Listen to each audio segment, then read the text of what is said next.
হযরত উমর ফারুক রাদিয়াল্লাহু তাআলা আনহু যেই সময় খলিফাতুল মুসলিমিন রাস্তা দিয়ে হাঁটতেছেন মক্কা এবং মদিনা উভয় এলাকার নেতৃস্থানীয় লোকেরা ওনার সাথে যাচ্ছিলেন মরুভূমি পাড়ি দিয়ে। একটা এলাকা অতিক্রম করার সময় একজন বৃদ্ধা মহিলা উমরকে নাম ধরে ডাকছে। হযরত উমর ঘোড়া থেকে নেমে গেছেন, বলতেছেন তোমরা সবাই দাঁড়াও, ভদ্র মহিলা আমাকে ডাকছেন, আমি ওনার কথা শুনে আসি। মক্কা মদিনার মুরব্বী নেতৃস্থানীয় লোকেরা, নবীজির অনেক সাহাবীরা সবাই দাঁড়ায় রইলেন। খলিফাতুল মুসলিমিন ওমর ওই মহিলার সামনে গিয়া মাথা ঝুঁকায়া দাঁড়ায় রয়েছে। মহিলা ডাইকা নসিহত করতেছেন আর উমর কান পেতে মন ভরে শুনতেছেন। নসিহত শুনে যখন উনি আসলেন, নেতৃস্থানীয় লোকেরা জিজ্ঞাসা করেন, ইয়া আমিরাল মুমিনিন, মক্কা মদিনার নেতৃস্থানীয় লোকদেরকে দাঁড় করায়া একজন মহিলা ডাকে আপনি গিয়া হাজির হয়ে গেলেন, সামনে এতক্ষণ দাঁড়ায় তার নসিহত শুনলেন। কে উনি কি? উনার পরিচয় তো আমরা কেউ জানি না গো উমর। উমর রাদিয়াল্লাহু তাআলা আনহু বলেন, ওগো আল্লাহর পয়গম্বরের সাহাবীরা, এই মহিলা যদি আমাকে বলতেন, উমর রে 5 ওয়াক্ত নামাজের সময় শুধু পাইবা, বাকি 24 ঘন্টা আমার সামনে দাঁড়ায়া থাকবা, তবু আমি তার সামনে 24 ঘন্টায় দাঁড়ায়া থাকতাম, পাও নাড়ানোর সাহস আমার নাই। এই মহিলা এমন একজন নারী, আল্লাহর পয়গম্বরের দরবারে আসছিলেন নালিশ নিয়া। আমি তখন সেখানে বসা ছিলাম। ওই মহিলা যেই দিন আসছিলেন নবীজির দরবারে নালিশ নিয়ে আসার পরে আল্লাহ পাক রব্বুল আলামিন এই মহিলার নালিশের জবাবে কোরআনের আয়াত নাযিল করে দিয়েছিলেন। ওই মহিলার কদর কম না। ওই দিন থেকে তার প্রতি মর্যাদা আমার এত বেড়ে গেছে, যার জবানের উপর, যার আপত্তির উপর আল্লাহ আয়াত নাযিল করেন, এই মানুষের দাম কম না, অনেক বেশি। এবার তারা জিজ্ঞাসা করেন, উনি আপনাকে কি বললেন? এই মহিলা আমারে নসিহত করে দিছেন। নসিহত কি নসিহত করলেন? আমাদেরকে কি শুনাইবেন? খলিফাতুল মুসলিমিন ওমর বলেন, উনি আমারে বলছেন, উমর খলিফা হইছো, একটা কথা সব সময় মনে রাখো, আল্লাহর ভয় যদি দিলের ভিতরে রাখতে পারো, আর কোনো ভয় থাকবে না। আল্লাহর ভয় যার দিলের ভিতরে থাকবে, তার দিলের ভিতরে অন্য কোনো ভয় ঢোকার জায়গা পাবে না। যার ভিতরে আল্লাহর ভয় থাকবে না, দুনিয়ার সকল ভয় তার ভিতরে জায়গা নিবে। আল্লাহর ভয় নাই যার ভিতরে, সন্তান হারাবার ভয় থাকবে, মাল হারাবার ভয় থাকবে, সম্মান হারাইবার ভয় থাকবে, পদ পদবী হারাইবার ভয় থাকবে, বহু ধরনের ভয় তারে ঘিরে রইবে। আর যার ভিতরে আল্লাহর ভয় থাকবে, পৃথিবীর কোনো ভয় তার অন্তরে কাজ করবে না।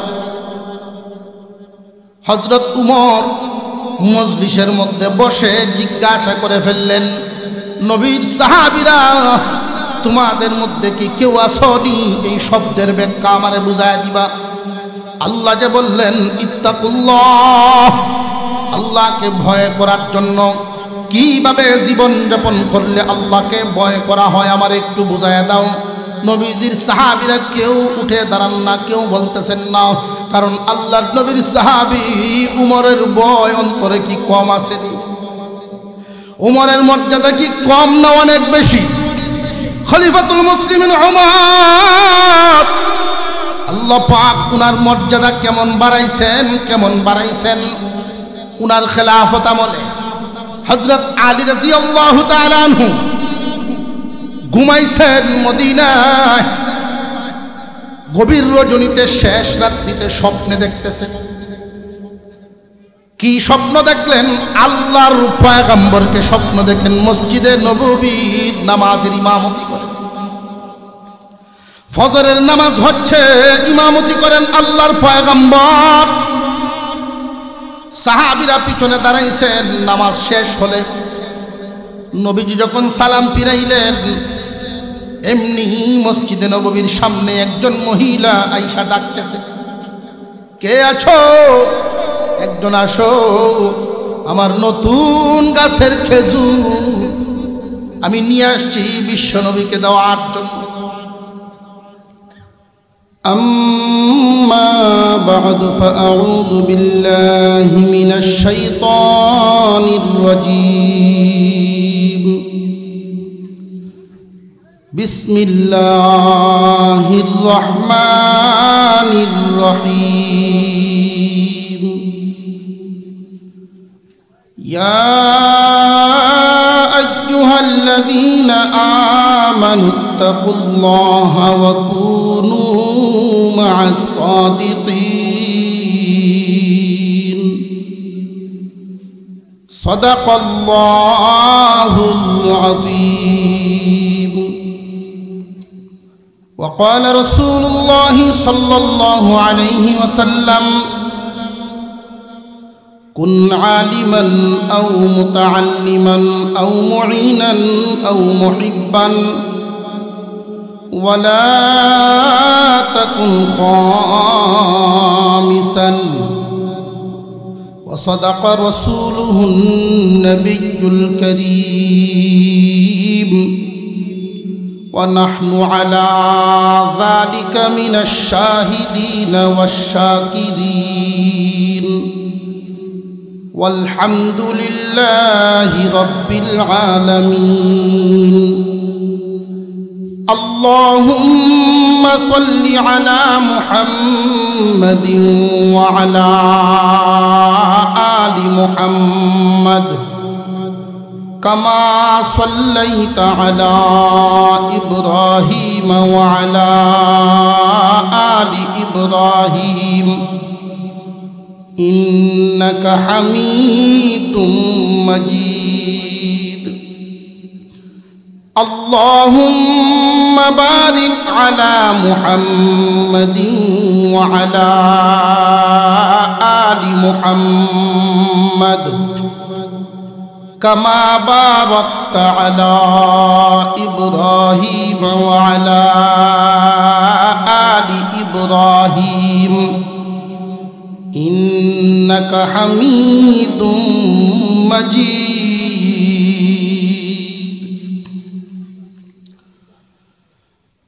জামিয়া হুসাইন আহমদ মাদানী রহমতুল্লাহি আলাইহি, সিলেট আয়েশা ভিলা ৩ নং রোড, সাগরদিঘির পারে। উক্ত মাদ্রাসার ৪র্থ বার্ষিক ইসলামী সম্মেলনের শ্রদ্ধাভাজন সভাপতি মণ্ডলী,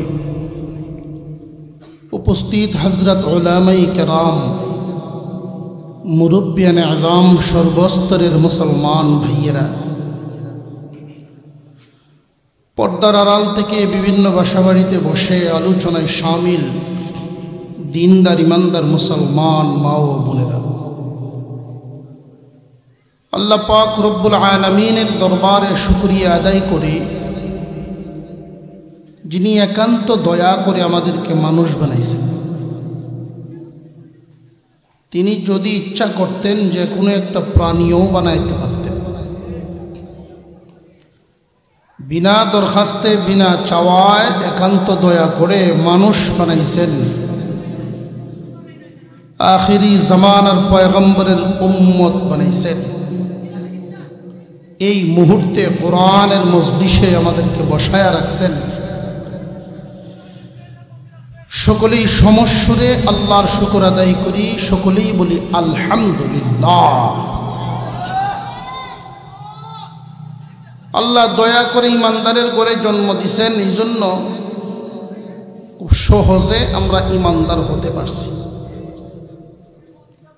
নইলে এই ঈমান নামক দৌলত হাসিল করা অনেকের জন্য কষ্টের ছিল, অনেকের জন্য অসম্ভব ছিল। আল্লাহ পাক দয়া করেছেন, মুমিনের ঘরে জন্ম দিয়া সহজে ঈমানদার হতে পারছে। এই ঈমান এমন এক দামি দৌলতের নাম, কেউ যদি সপ্ত রাজ্যের মালিকও হয় আর তার ঈমান না থাকে, পক্ষান্তরে আর একজন মানুষের বাড়ি ঘর জায়গা সম্পত্তি কিচ্ছু নাই, ঈমান আছে, মহান আল্লাহর কাছে এই সপ্ত রাজ্যের মালিক বেঈমানের চেয়ে নিঃস্ব ঈমানদারের দাম অনেক বেশি। যাররা পরিমাণ ঈমান নিয়েও যদি কেউ দুনিয়া ছাড়তে পারে, আল্লাহ 10 দুনিয়ার সমান একটা জান্নাত তাকে দান করবে। আর জান্নাত তো এমন এক জায়গার নাম, অফুরন্ত সুখের ঠিকানা। আল্লাহ আমাদেরকে জান্নাতের মেহমান বানাইবেন। ঈমান নিয়ে কিভাবে যাওয়া যায়? এই দামি দৌলত আমাদের কাছে আছে, ঈমান নামক দৌলত। এই ঈমানকে নষ্ট করার জন্য শয়তান আপনি আমার পিছনে হামেশাই বিভিন্ন ধোঁকা, বিভিন্ন জাল পেতে রাখে। কোন জালে আমাদেরকে ফাঁসাতে পারে, কোন জালের ফাঁদে ফেলতে পারে, এই চিন্তায় হামেশাই সে ব্যস্ত। ফিতনা মুসিবত এক এক রূপ নিয়ে আপনি আমার সামনে দাঁড়াবে ঈমান লুটার জন্য। আপনি আমাকে সাবধান করার জন্য আল্লাহ পাক ডাক দিয়ে বলেন, ইয়া আইয়ুহাল্লাযীনা আমানু,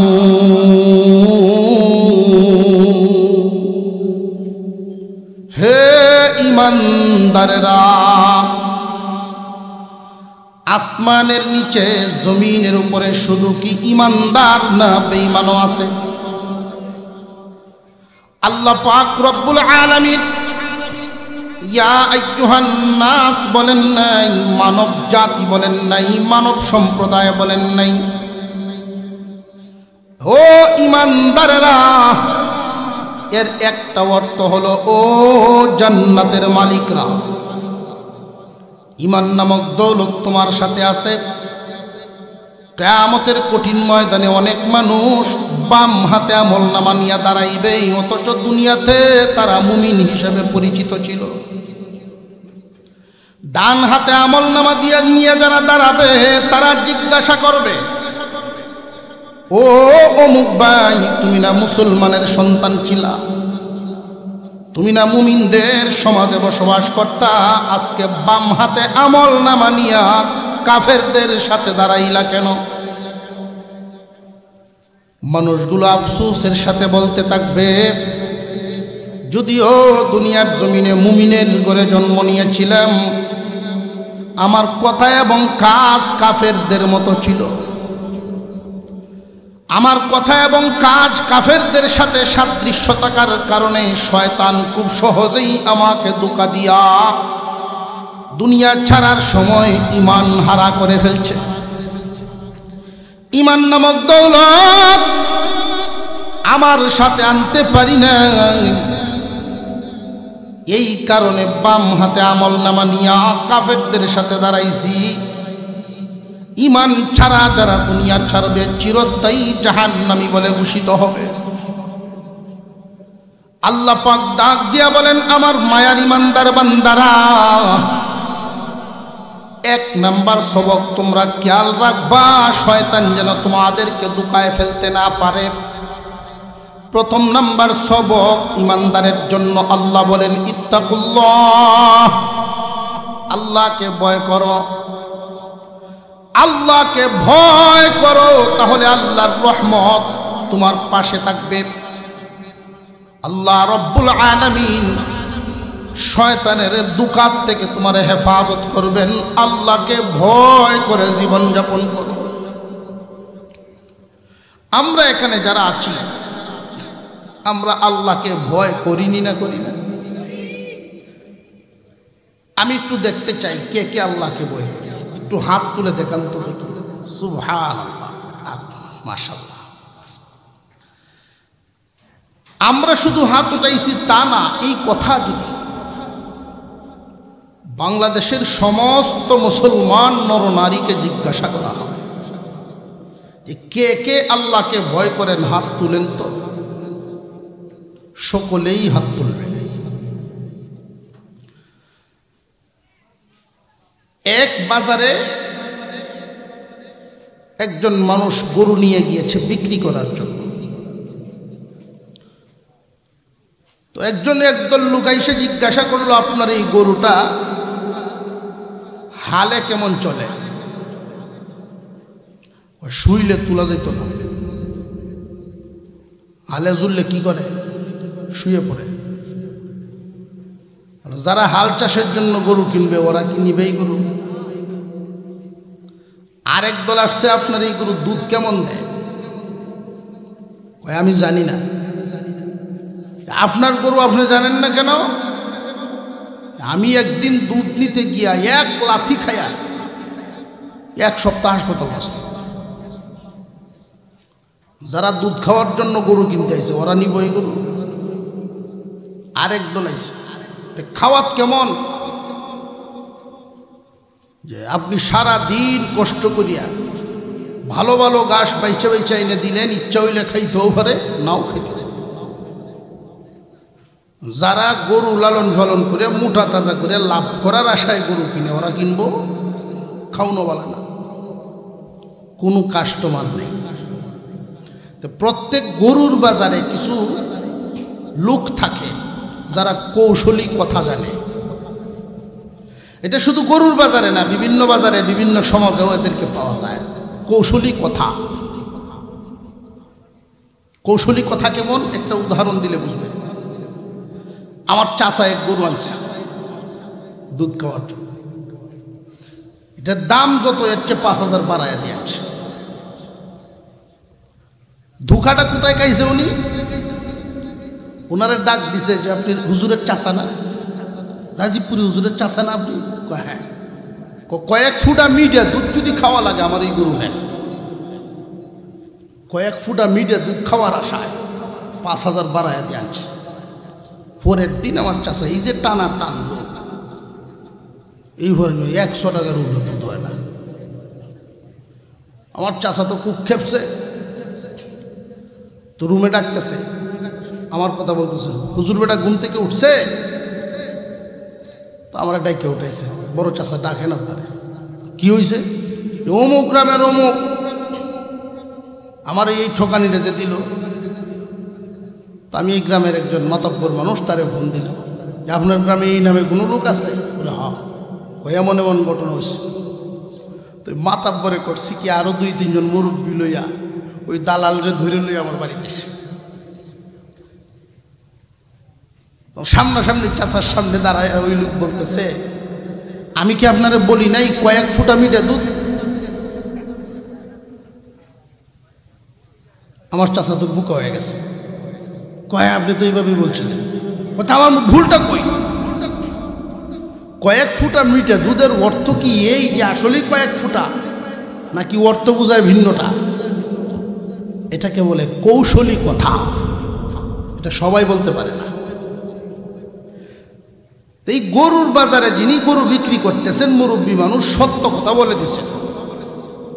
কৌশলী কথায় বলতে পারে এমন একজন লোক ওনার কাছে আসছে, চাচা কিয়ামত গরু বিক্রি হইতো না, আমার কাছে দেন সাইজ করে। বাসন দেওয়া শুরু করছে, ভাই সব এই গরুর ডাইন সাইডে দিয়ে হালে জুড়বেন, দুধ ইচ্ছা মতো টাইনে লইবেন, খাওয়ান লই আপনারা তো কোনো চিন্তাই নাই। আলো আটবো কিনা এই কথা কিন্তু উনি বলে নাই, শুধু ডাইনে দিয়ে জুড়বেন এই কথা বলছে। ডাইন সাইডে দেয় সবচেয়ে সরস গরুটাই ধরা হয়। ওনার কথা একটা অর্থ বোঝায়, দুধ লইবেন ইচ্ছা মতো টানবেন, লাত্তি দিব কিনা, দুধ কি পরিমাণ দিব, এটার কোনো বক্তব্য? খাওয়ান লয় আপনার কোনো চিন্তা নেই। এখন তো কাস্টমারের ভিড়। এখন গরুর যে মালিক, উনি কানে কানে কৌশলী লোকরে কয়, আমার এই গরু বেচতাম না। কই ম্যাডাম এতক্ষণ সাইজ করলাম বেচতেন না? কয় না বাবা, আমার এই গরু বেচতাম না।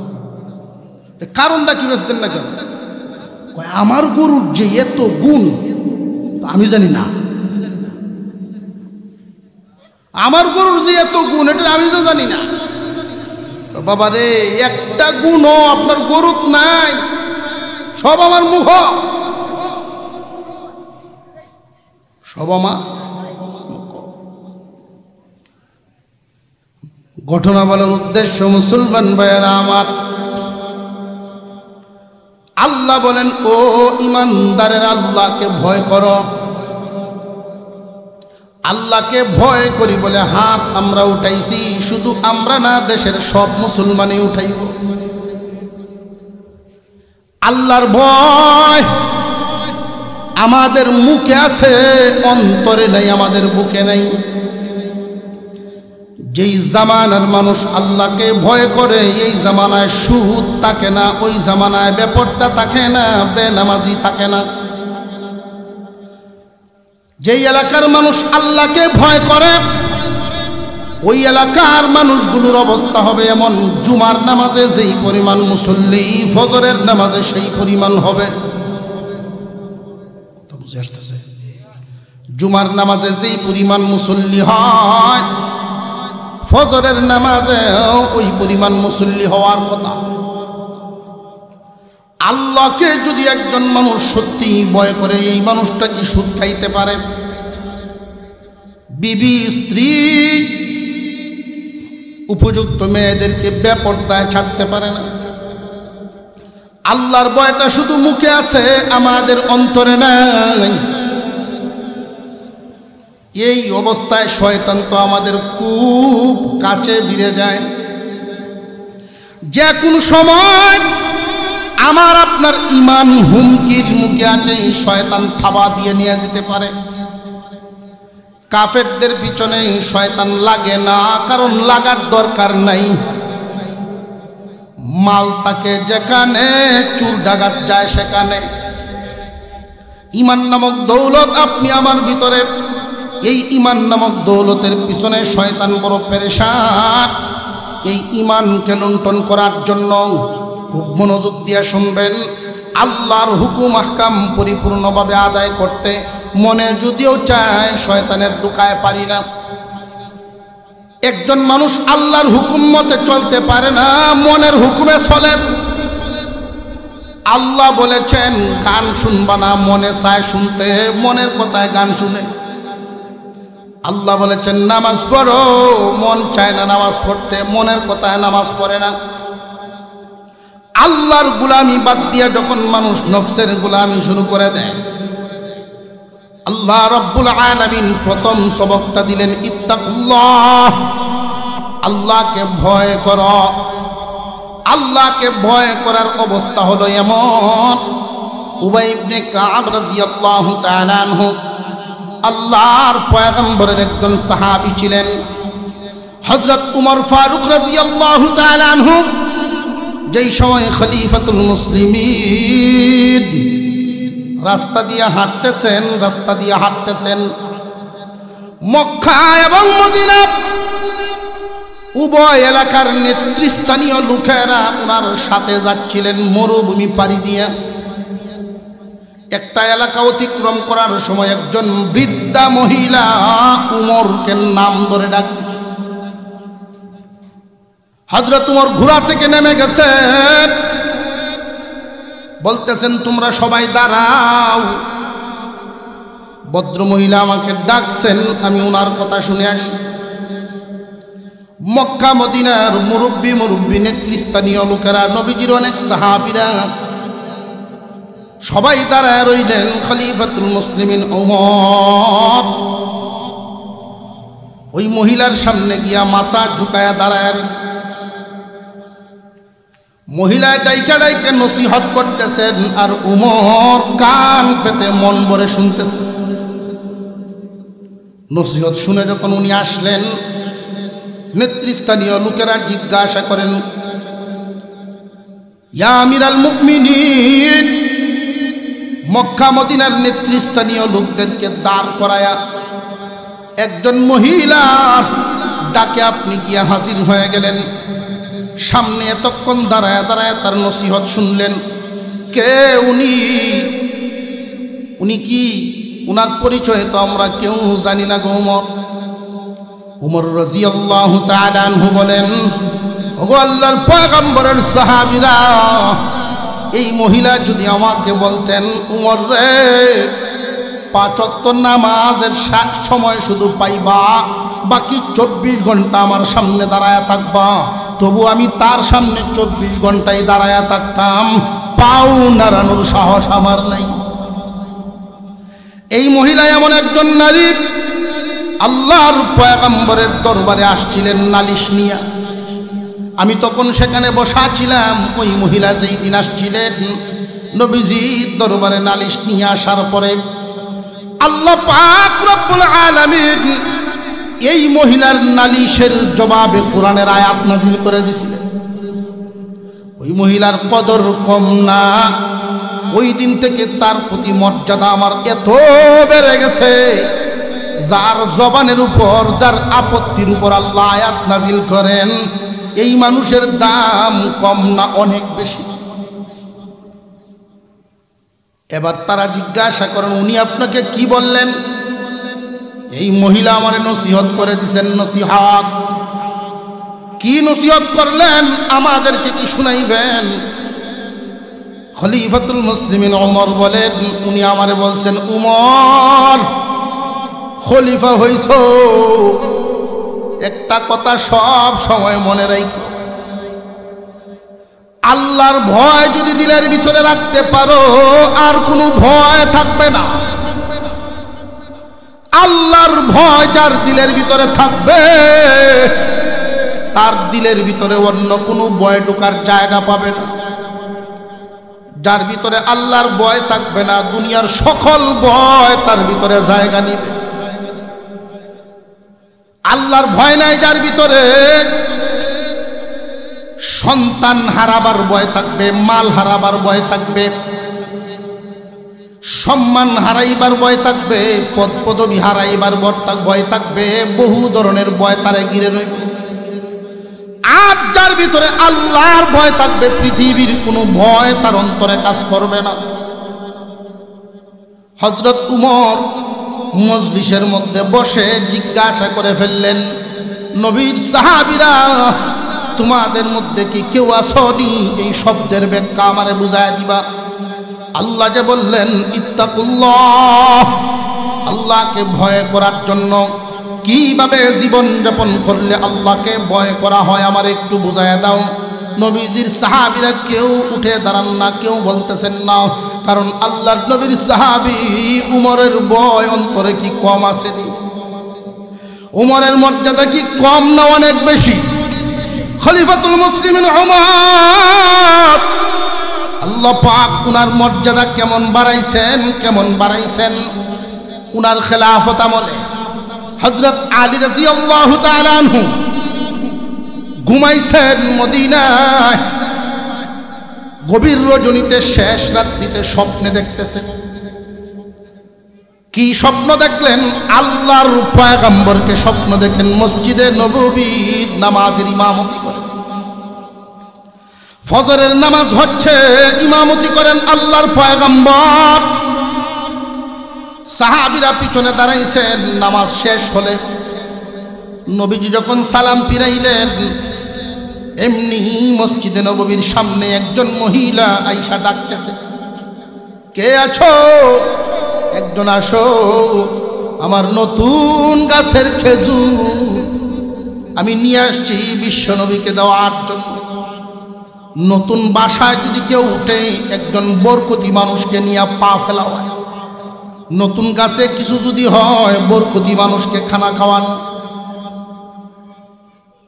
প্রথম বেতন পায় বা বিদেশ থেকে কেউ পাঠায়, মসজিদে দেয়, মুসল্লিদেরকে দেয়, আলেম উলামাদেরকে, বরকতি মানুষদেরকে দেয়। এটা এই জামানার প্রচলন না, বিশ্ব নবীর জামানার। আনসার মহিলা নতুন গাছের খেজুর নিয়ে মসজিদে নববীর সামনে হাজির। স্বপ্নটা দেখতেছেন হযরত আলী। এই ঘটনাটা কি বাস্তব না স্বপ্ন? স্বপ্ন দেখতেছিলেন। মহিলা ডাকতেছে, কে আসো? পাত্রটা নেও, বিশ্ব নবীর হাতে দাও, উনি নিজেও যেন খান, ওনার সাথীদেরকেও খাইতে দেন। নবীজির একজন সাহাবী আগায় গিয়া পাত্রটা আনলেন, আল্লাহর পয়গম্বরের মুখে দিলেন। এবার সাহাবীদেরকে দেওয়ার জন্য একজন একজন করে ডাকতেছেন। কাউরে দিলেন 3টা, কাউরে দিলেন 5টা, কাউরে 7টা। হযরত আলী হাত বাড়াইছেন। স্বপ্ন যুগেই আল্লাহর পয়গম্বর আলীর হাতে দিছেন একটা। হযরত আলী এই খেজুরখানা মুখে দিলেন। খেজুর খাইতে খাইতেই খেজুরের স্বাদ মুখে রইছে। এই অবস্থায় মসজিদে নববীর আজানের আওয়াজ কানের মধ্যে লাইগা গেছে, আসসালাতু খায়রুম মিনান নাওম। ঘুম ভেঙে গেছে আলী। আফসোস, পয়গম্বরকে স্বপ্নে দেখার আফসোস মিটে নাই। আজানের আওয়াজ এসে গেল, দৌড়ায় গিয়ে জামাতে শামিল হলেন। জামাতের ইমামতি করেন খলিফাতুল মুসলিমিন ওমর। সালাম পিরানো শেষ। যা স্বপ্নে দেখছিলেন বাস্তবে গোটা শুরু হইল। এমনি শোনা যায় একজন মহিলা ডাকতেছেন, কে আছো? আমার পাত্রটা নাও, আমার নতুন গাছের খেজুর খলিফাতুল মুসলিমিনের হাতে দাও, উনি নিজেও যেন খান, সাহাবীদেরকেও ওনার সাথীদেরকেও খাইতে দেন। হযরত আলী আশ্চর্য, স্বপ্নে যা দেখলাম বাস্তবেও তা গোটা শুরু হয়ে গেছে। খলিফাতুল মুসলিমিন ওমরের হাতে যখন পাত্র দেওয়া হয়, এই পাত্রটার থেকে ওমর নিজে মুখে একটা দিলেন। ওমর রাদিয়াল্লাহু আনহু হাতে ইশারা দিয়ে ডাকতেছেন, আসো খেজুর নাও। কারোর হাতে দেন 3টা, কারোর হাতে দেন 5টা, কাউরে দেন 7টা। আলী হাত বাড়াইলেন, দিছেন একটা। হযরত আলী এই খেজুরখানা স্বপ্নের মতো করে মুখে দিয়া খুব স্বাদ পাইছেন। পাত্রের মধ্যে তাকায় দেখেন অনেক খেজুর। কানে কানে গিয়া বলেন, ইয়া আমিরাল মুমিনিন, কয়েকটা বাড়ায় দিলে কি হয় না? হযরত উমর বলেন, আলী, স্বপ্ন যুগে পয়গম্বর তোমার একটার বেশি দেন না। হযরত আলী আশ্চর্য হয়ে গেছেন। আল্লাহওয়ালা সম্রাট, আল্লাহ পাক মাকাম কোথায় উঠায় দিচ্ছেন, তার রাজ্যে কে কি স্বপ্নে দেখে আল্লাহ পাক এটাও ওনারা জানায়া দেন।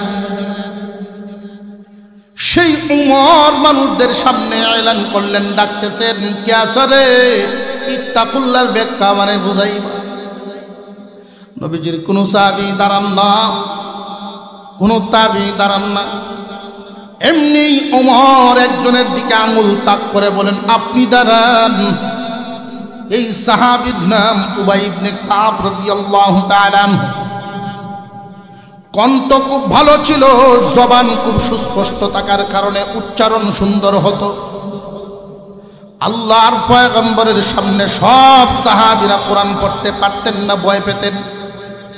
যার উপর আল্লাহর কালাম নাজিল হয়েছে তার সামনে কেমনে তিলাওয়াত করি, এত বড় দুঃসাহস কেউ করতেন না। নবীজি সাল্লাল্লাহু আলাইহি ওয়াসাল্লাম হঠাৎ করে একদিন উবাই ইবনে কাবের পিছনে দাঁড়ায় দাঁড়ায় কোরআন তিলাওয়াত শুনতেছিলেন। হযরত উবাই কোরআন তিলাওয়াত করতেছেন। যেই মাত্র উবাই ইবনে কাব রাদিয়াল্লাহু আনহু আন্দাজ করলেন পিছনে কেউ দাঁড়িয়ে আছেন, উনি ঘুরে দেখায় দেখেন বিশ্ব নবী দাঁড়ায় আছেন, তিলাওয়াত বন্ধ করে দিয়েছেন। আল্লাহর নবী বলেন, উবাই তিলাওয়াত করো।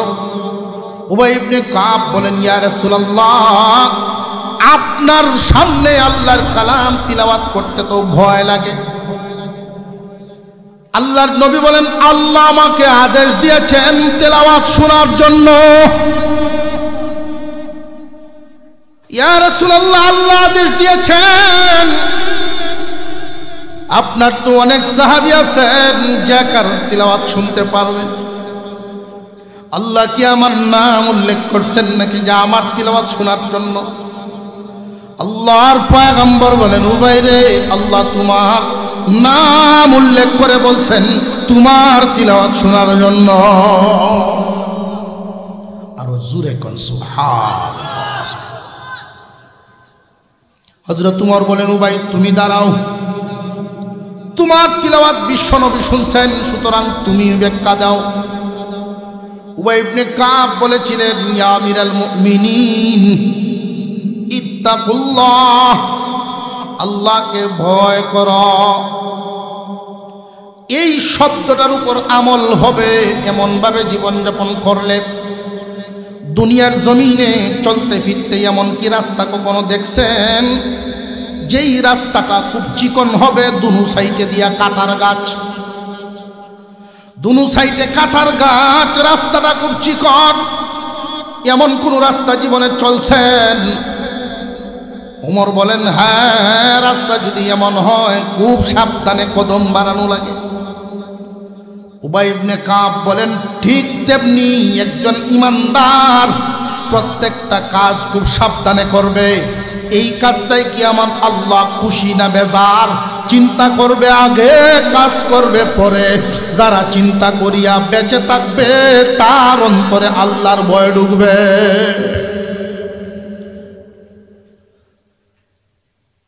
আর যাদের চলচলনে দেখা যায় এইরকম আমল হচ্ছে না, তাহলে তুমি শয়তানের হুমকির মুখে আছো। ঈমান নিয়ে যদি দুনিয়া ছাড়বার না পারো তাহলে মুশকিল, সব হারাইলা। শয়তান তোমার কাছ থেকে থাবা দিয়ে যেন ঈমান না রাখতে পারে, এই জন্য আল্লাহ পাক 2 নাম্বার আর এক সবক দিয়া দিলেন। তাকওয়ার মাপকাঠি সবার সমান না, আমলের অবস্থা সবার সমান না। কারোর ভিতরে তাকওয়া পুরাপুরি আসতে নাও পারে। আল্লাহ রাব্বুল আলামিন এই জন্য দ্বিতীয় সবক দিয়া বান্দাদেরকে ঈমান নিয়ে মরার সহজ একটা পন্থা বের করে দিলেন। ওয়াকুনু মা'আস সাদিকিন।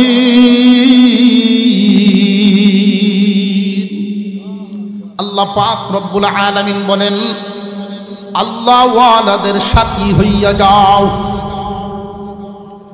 যদি দেখো আল্লাহর হুকুম পরিপূর্ণ পালন করতে পারছো না, শয়তানের ধোঁকায় আছো, অন্তরের রোগে আক্রান্ত হয়ে গেছো, অন্তরের রোগে। বান্দাদে, শরীরের রোগ আর অন্তরের রোগ দুইটার মধ্যে অনেক বেশ কম। দুনিয়ার জমিনে যদি আমরা শারীরিকভাবে অসুস্থ হই, পেরেশান হয়ে যাই, কতক্ষণে সুস্থ করার চিন্তা করা যায়, কতক্ষণে ডাক্তারের কাছে যাওয়া যায়, জায়গা বিক্রি, জমি বিক্রি, বাসা বাড়ি বিক্রি করে দিই। কিন্তু অন্তরের রোগ দূর করার কোনো পেরেশানি নাই। খুব সাবধান রে দুনিয়াবাসী, শরীরের রোগের চাইতে অন্তরের রোগ মারাত্মক। শরীরের রোগের চাইতে অন্তরের রোগ মারাত্মক কেমনে? শরীরের রোগে বেশি তো বেশি মানুষ কবরে যাইব, আর অন্তরের রোগে মানুষ জাহান্নামে যাইব। বডির রোগ সারানো অন্তরের রোগ সারানোর চাইতে গুরুত্ব বেশি না, অথচ আমরা এটার গুরুত্বই বেশি দেই। অন্তরের রোগ সারাও, আল্লাহ ওয়ালাদের সাথী হইয়া যাও। যদি দেখা যায় তোমার দ্বারায় আল্লাহর হুকুম অমান্য হয়ে যায়, অনেক হুকুম আহকুমের মধ্যে গফলতি আসতেছে। শরীরের রোগ হইলে জলদি যেমনি ডাক্তারের কাছে যাও, তোমার অন্তর রোগ আক্রান্ত হয়ে গেছে, দেরি করবা না, জলদি জলদি জলদি করে আল্লাহ ওয়ালাদের শরণাপন্ন হও। একখান হাদিস আপনাদেরকে শোনাইছি। নবীজি বলেন, কুন আলিমান আও মুতাআল্লিমান আও মুঈনান আও মুহিব্বান ওয়ালা তাকুন খামিসান। হয়তো সবাই আলেম হও, যদি বাঁচবার চাও জাহান্নাম থেকে, জাহান্নামের আগুন থেকে যদি বাঁচবার চাও, নবীজি 4টা শব্দ ব্যবহার করেছেন। এই 4 দলের কোনো একটা দলে শামিল থাকবা, 5 নম্বরে যাইও না, ফাতুহলিক, ধ্বংস হইয়া যাইবা। কার কথা এটা? বিশ্ব নবীর কথা, সাইয়্যিদিনা মুহাম্মদুর রাসূলুল্লাহ সাল্লাল্লাহু আলাইহি ওয়াসাল্লামের জবান মুবারক থেকে এই কথা। হয়তো আলেম হও, যদি আলেম হইবার না পারো, আও মুতাআল্লিমান, আলেমদের ছাত্র হও। আলেমদের ছাত্র হওয়ার জন্য বয়সের সময়সীমা লাগে না, সারা জিন্দেগি ভর আলেমদের ছাত্র হইয়া কাটাও। ছাত্র আর উস্তাদের একটা সম্পর্ক আছে না নাই? উস্তাদ দেখলে ছাত্র, মুআদ্দব ছাত্র কোনদিন বিড়ি টানবনি না, আওয়াজে বোঝা যা চলতেছে। উস্তাদ দেখলে কোনদিন ছাত্র সাইকেলের উপরে থাকবো না, দাঁড়ায় যাবো বা নেমে যাবে। উস্তাদ যদি মসজিদের ভিতর থেকে বের হইতে থাকে, মুআদ্দব ছাত্র জুতা ঢিলে দৌড়ে যায় করি। আর এই আদবের মাধ্যমে আল্লাহ তার দিল সাফ করে দিল, দিলের রোগ, মনের রোগ দূর হয়। আমরা উস্তাদ আলেমদেরকে এই উস্তাদের মতো মান মধুরের কথা সুযোগ পাইলে এমন ভাবে আলেমদের সাথে আচরণ করে, আল্লাহ জেনে রাখবেন, ইলম সবাই পায় না, বিরাট বড় এক নিয়ামত। আদম আলাইহিস সালামকে আল্লাহ যেই দিন বানাইছেন, মাটি দিয়ে বানাইছেন আদমের বডি। আদমের বডি রাখছেন এক জায়গায়, ফেরেশতাদেরকে দাঁড় করাইলেন আর এক জায়গায় সামনাসামনি। খুব মনোযোগ দিয়ে শুনবেন পৃথিবীর শুরুর কয়েকটা কথা। আদম এক জায়গায়, ফেরেশতারা আর এক জায়গায়, মাঝখানে আল্লাহ পাক রব্বুল আলামিন হাজির করলেন পৃথিবীর শুরু থেকে নিয়ে কিয়ামত পর্যন্ত যত আসবাবপত্র মানুষ ব্যবহার করেছে আরো করবে, সব জিনিস হাজির। আল্লাহ পাক রব্বুল আলামিন প্রথমে হুকুম দিলেন, ও ফেরেশতারা এগুলোর নাম বলো, গুণ বলো।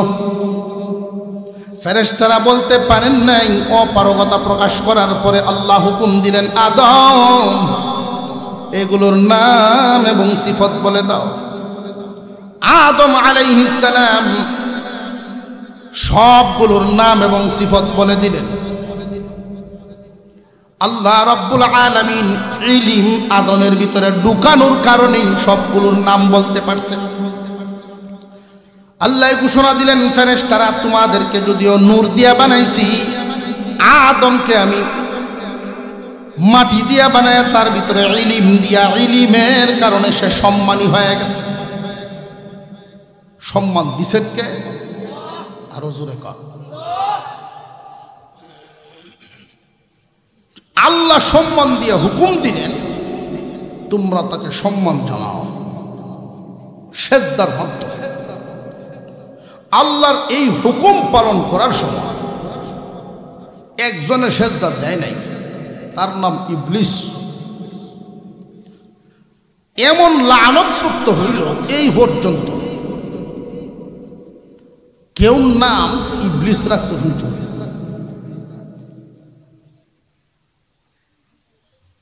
কেউর 7 ফুট, যে হরটার নাম রাখছে ইবলিস, এরকম আছে। লানতপ্রাপ্ত এমন হইছে, এই শব্দটা শুনলেই মানুষ ঘৃণা করে আর চিরদিনের জন্য ক্ষতিগ্রস্ত হয়ে গেল। পক্ষান্তরে যারা সেজদা দিয়েছিলেন ফেরেশতারা, এদের মধ্যে একজন আগে দিয়েছে। এই ফেরেশতার নাম ইসরাফিল আলাইহিস সালাম।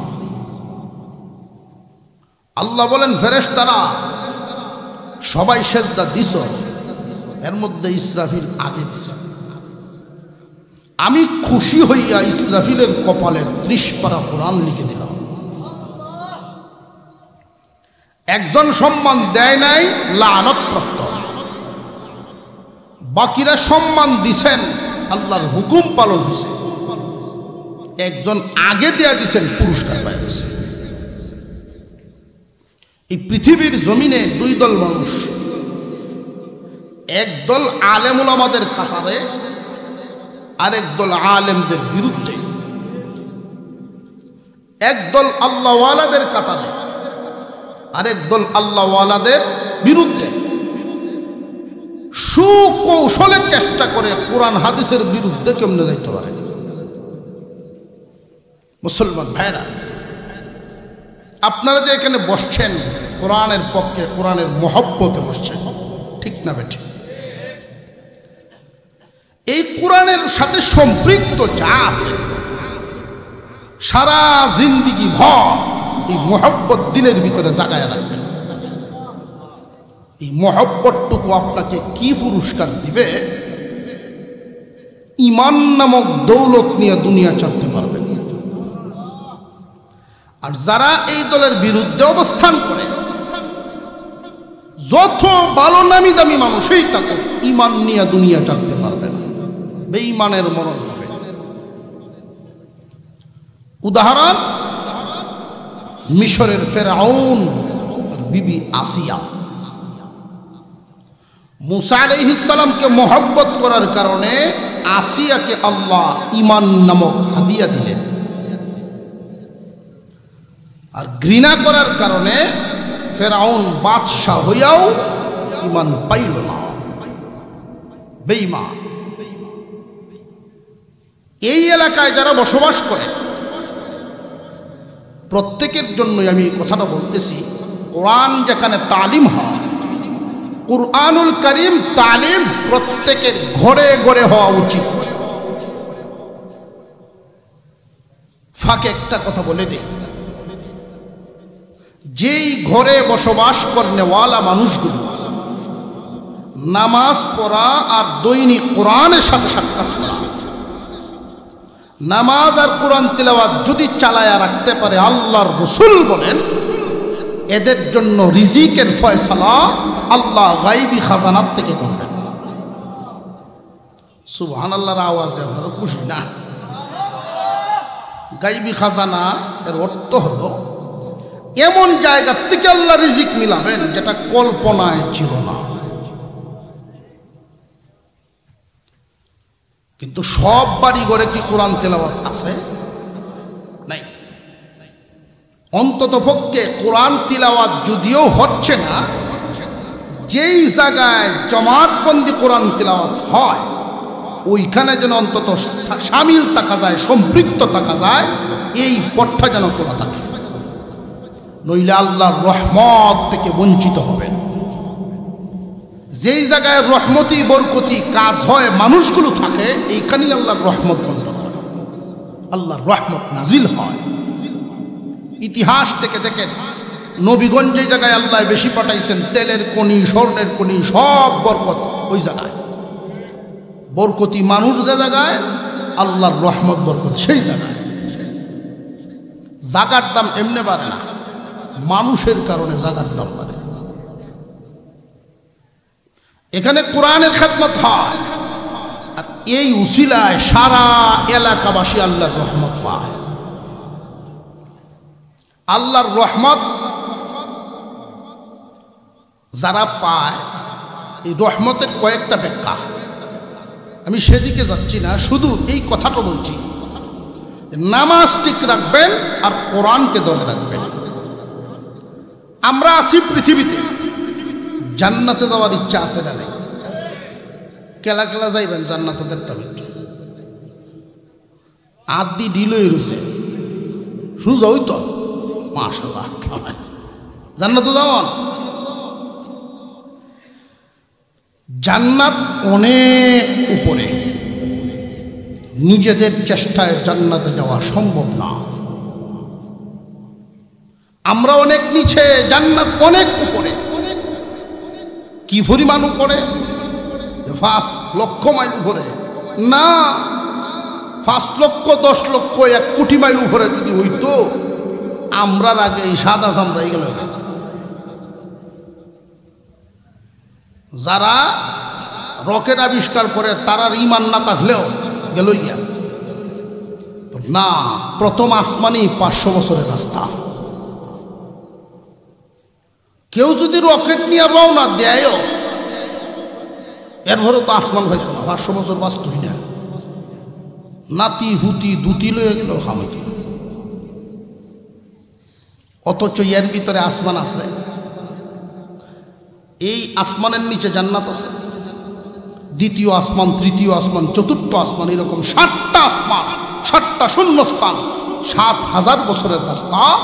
জমিন থেকে 7000 হইল 7টা আসমান, আরো শূন্যস্থান 7000 পাড়ি দিয়ে সিদরাতুল মুনতাহা, টোটাল 14000 বছরের রাস্তার ভিতরে জান্নাত নাই। আল্লাহ বলেন, বান্দা বান্দিরা, পৃথিবীতে তোমরা অনেক নিচে আর জান্নাত অনেক উপরে। তোমাদের চেষ্টায় জান্নাতে আসতে পারবা না আমি আল্লাহর রহমত ছাড়া। দুনিয়ার জমিনে যদি কেউ নিচে থাকে আর তারে উপরে উঠাইতে হয়, মোটামুটি কয়েকটা কাজ লাগে। 1 নাম্বার, উপর থেকে কিছু ছাড়তে হবে। 2 নাম্বারে যা ছাড়বেন শক্ত করে ছাড়তে হবে। 3 নাম্বার, নিচ থেকে ধরতে হবে। 4 নাম্বার, উপর থেকে টানতে হবে। 4টা কাজের মাধ্যমে একজন নিচের মানুষকে উপরে উঠানো যায়। ধরেন কুয়ার ভিতরের একটা মানুষ, এই কুয়ার ভিতরের মানুষটারে যদি উপরে উঠাইতে চান, 4 কাজের সমন্বয়। 1 নাম্বার, কিছু একটা ছাড়বেন। 2 নাম্বারে শক্ত করবেন।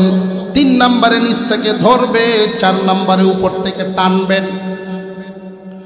আল্লাহ বলেন, বান্দারা তোমরা অনেক নিচে, জান্নাত অনেক উপরে। নিজেদের চেষ্টায় আসতে পারবা না, এই জন্য আমি আল্লাহ রশি ছাড়লাম। এই রশিটা শক্তও করলাম, ধরবাই শুধু তুমি, টান দিয়া উঠাইব আমি। 4 কাজের 3টাই করছেন আল্লাহ, একটা করবো আমরা, শুধু ধরা। আর আল্লাহর রশির নাম কুরআনুল কারীম। এই কোরআন নামক রশিতে তামাম দুনিয়ার সমস্ত মুফাসসির একমত, ওয়াতাসিমু বিহাবলিল্লাহি জামিআ, এর দ্বারা আল্লাহ কোরআন বুঝাইছেন। কোরআনকে রশি বললেন কেন? নিচ থেকে যদি কাউরে উপরে উঠানো লাগে, মই অত বলতে পারে। এই মই কারোর উপরে পড়লে ব্যথা পাবে, কিন্তু রশি বললে যায় কই। এই যেমন যেত না, নারে তাকবীর, আস্তে আস্তে। অনেকে আছে নারায়ে তাকবীরের আওয়াজ ভাল লাগে না। আমি এটা বুঝলাম না। জেনে রাখবেন, যারা যত ধরনের যুক্তি দিক, মুসলমানের আওয়াজ, নারায়ে তাকবীরের আওয়াজ যত নিচা হবে, বাতিলের আওয়াজ তত উঁচা হবে। আর বাতিলের আওয়াজ যদি নিচা করতে হয়, তোমার আমার আওয়াজ উঁচা করতে হবে। আল্লাহ সহি বুঝদেন বলুন আমি। এইখানে কোরআনের তালিম হয়। সমস্ত মুসলমানের দায়িত্ব, যাদেরকে আল্লাহ জবান দিয়েছেন, জিহ্বা দিয়েছেন, প্রত্যেকেই কোরআন পড়া। সকলের পক্ষ থেকে এই জায়গায় কোরআন পড়া হয়। এখন এদেরকে দেখাশোনা করার দায়িত্ব সবার উপর আছে না নাই? এই দায়িত্বটা কয়েক ভাবে হবে। নবীজি 4টা ভাগ করছে। প্রথম ভাগ আলেম উলামারা পড়াইতেছেন। দ্বিতীয় ভাগ এই এলাকার মানুষ আলেমদের ছাত্রর মতো হইয়া থাকা, মান্য চিহ্নের ক্ষেত্রে। 3 নাম্বার আও মুঈনান, আলেমদের সাহায্যকারী হওয়া। 4 নাম্বারে আও মুহিব্বান, মোহব্বত করনেওয়ালা হওয়া। এইখানে যারা আছেন আমার সামনে, মাইকের আওয়াজ যতদূর যায় সবাইকে আল্লাহ দুনিয়ার হালত সমান রাখেন নাই। কাউরে ধনী বানাইছেন, কাউরে আবার গরিবী হালতে রাখছেন। যাদেরকে আল্লাহ গরিবী হালতে রাখছেন নিরাশ হবেন না। আপনি যদি সবরকারী গরিব হয়ে দুনিয়া ছাড়তে পারেন, কিয়ামতের দিন দুনিয়ার ধনীর 500 বছর আগে জান্নাত পাইবেন। অনেক ধনীরা আবার ধন সম্পদ দিয়ে আল্লাহর সন্তুষ্টি অর্জন করতে পারে। সব ধনীরা পারে না। যে সমস্ত মানুষকে আল্লাহ সম্পদ দিয়েছেন, এই সম্পদের মাধ্যমে আল্লাহর সন্তুষ্টি হাসিল করতে পারে। হযরত উসমান রাদিয়াল্লাহু তাআলা আনহু ধনী ছিলেন, উনার সম্পদ দিয়ে আল্লাহর সন্তুষ্টি কিনছেন। মসজিদে নববীর সামনে নবীজির চেহারা মলিন, মনটা ভালো না। হযরত উমর, হযরত আবু বকর, ওসমান, আলী 4 জন হাজির। ওগো নবীজি, কে আপনারে কষ্ট দিল? আল্লাহর পয়গম্বর বলেন, উসমান, তুমি কি পারবে আমার কষ্টটা দূর করে দিতে? কি সমস্যা বলেন? এই মদিনায় একটা পানির কুয়া, এই কুয়ার মালিক একজন ইহুদি। আজকে সকালে নিষেধ করে দিয়েছে কোনো মুসলমান এই কুয়া থেকে পানি নিতে পারবে না। উসমান রে, তুমি কি পারবে তোমার মাল দিয়ে এই কুয়া কিনে দিতে? ওসমান রাদিয়াল্লাহু আনহু একটু লাজুক প্রকৃতির ছিলেন, জুরে হাঁটতেন না পর্যন্ত। কিন্তু ওই দিন নবীজির অনুমতি নিয়ে এত সজোরে এক দৌড় দিলেন, মদিনার মানুষ তাকায় রইছে অবাক। উসমান তো জীবনে এইভাবে দৌড় দেয় না। দৌড়ায়া ইহুদির বাড়ির সামনে গিয়া ডাকতেছে, তুমি বাড়ি সামনে আসছে, কি ব্যাপার? তোমার এই কুয়াটা আমার বড় দরকার, আমার কাছে বিক্রি করো। এই কুয়ার দাম ধরেন 10টা বা সর্বোচ্চ 20টা খেজুর গাছের দাম হবে সর্বোচ্চ। উসমানের দরকার এই সুযোগ। ইহুদি বলল, তোমার যে 300 খেজুর গাছের বাগান, 300 খেজুর গাছের একটা বাগান আছে, ওই বাগানটা যদি আমার নামে লিখে দাও, তোমার নামে এই কুয়া লিখে দিব। হযরত উসমান বলেন, পদ্ধতি চালু করো, আমি রাজি আছি, ব্যবস্থা করো। সাথে সাথে লেখালেখি হয়ে গেল। 300 খেজুর গাছের বাগানটা দিয়া দিলেন। বিনিময়ে এই কুয়াটা খরিদ করলেন বিশ্বনবীর সন্তুষ্টির জন্য। বেচা কেনা শেষ। উসমান রাদিয়াল্লাহু তাআলা আনহু বলেন, আমার মন শান্তি হয়ে গেছে কুয়াটা কিনতে পেরে। বেচা কেনার সময় উপস্থিত হয়ে গেছেন আশপাশের কয়েকজন মানুষ। দূর থেকে একজন জিজ্ঞাসাই করে ফেলছেন, ওগো উসমান, এত চড়া দাম দিয়ে এই কুয়াটা কেন কিনলা? হযরত উসমান ওই দিন বলেছিলেন, তোমরা জানো না, এই মুহূর্তে যদি আমার সমস্ত সম্পত্তি দাবি করত, তবু আমি দিয়া হইলেও ওই কুয়াটা কিনতাম। কারণ বিশ্ব নবীর সন্তুষ্টি, আল্লাহ সন্তুষ্টি। এই কুয়া কিনে নবীজির সামনে নিয়ে পেশ করে দিলেন, আমি এই কুয়া আপনাকে হাদিয়া দিয়ে দিলাম গো নবীজি। আল্লাহর পয়গম্বর পানি পান করার জন্য সারা মদিনাবাসীকে আম করে দিলেন। শুধু মুসলমান না, সবাই পানি পান করতে পারবে। উসমানের জন্য সুসংবাদ দিলেন, উসমান রে, আল্লাহ মাল দেন অনেক রে, কিন্তু এই মাল দিয়ে আল্লাহর সন্তুষ্টি সবাই কামাইতে পারে না। অনেক মানুষ এই মালওয়ালা হওয়ার কারণে, বেশিরভাগ ধনীরাই মালের কারণে গুনার কামের সাথে সম্পৃক্ত হয়। খুব কম মানুষ এই মাল দিয়া আল্লাহর সন্তুষ্টি খরিদ করতে পারে। উসমান, কিয়ামতের দিন আমারে আল্লাহ যেইভাবে একটা হাউজে কাউসার দিবেন, তোমারেও ছোট্ট একটা কুয়া দিবেন, তুমি পান করবা, তোমার পরিচিত বন্ধু বান্ধব আত্মীয় স্বজনরে পানি পান করাইবা। মুসলমান ভাই, যাদেরকে আল্লাহ মাল দিছেন তাদের হালত একটা, যাদেরকে মাল দেন নাই তাদের হালত একটা। এই এলাকায় যারা বসবাস করে, প্রথম কথা হলো সকলের দায়িত্ব ওই মাদ্রাসার জন্য দোয়া করা। এটা হলো সকলের দায়িত্ব। দুই নাম্বার কাজটা হইল যাদেরকে আল্লাহ মাল দিছেন তাদের জন্য কিছু করণীয়। হুজুর আমার কাছে বলছেন প্রতি বছর ৭২ বস্তা চাল লাগে বোর্ডিং চালাইতে। এই এলাকায় যারা বসবাস করে আল্লাহ তাআলা এমন মানুষও এখানে রাখছেন এই ৭২ ব্যাগ চাল একজনই দিয়ে দিতে পারে, এমন মালওয়ালাও আল্লাহ রাখছেন। কিন্তু একটার তো না, প্রতিষ্ঠান তো আরো আছে, অনেক দিক দিয়ে দান করা লাগে। এই জন্য আমরা একটু বন্টন করে নেই, এই প্রতিষ্ঠানের হকও আদায় হইতো, অন্য দিকেও হাত খোলা থাকতো। প্রথম অনুরোধ, আমি 10-15 মিনিট সময় চায়া নিলাম, কেউ উঠবেন না, সবাই দান করতে পারে না। যিনি দান করেন ওনার জন্য সকলে দোয়া তো করতে পারে, দোয়া করার দায়িত্ব না। আর একটু জোরে কর, আমরা প্রথম অনুরোধ উঠব না। ৭২ ব্যাগের মধ্যে এক ভাই নাকি গত আমার আগে মুলাইদি সাহেবের কাছে প্রতি মাসে 1 বস্তা দিবেন, 12 ব্যাগ হয়ে গেছে। ৭২ থেকে 12 গেলে আর কত থাকে? 60 ব্যাগ। 30 পারা কুরআনুল কারীম এখানে পড়ানো হয়। পয়সা আছে?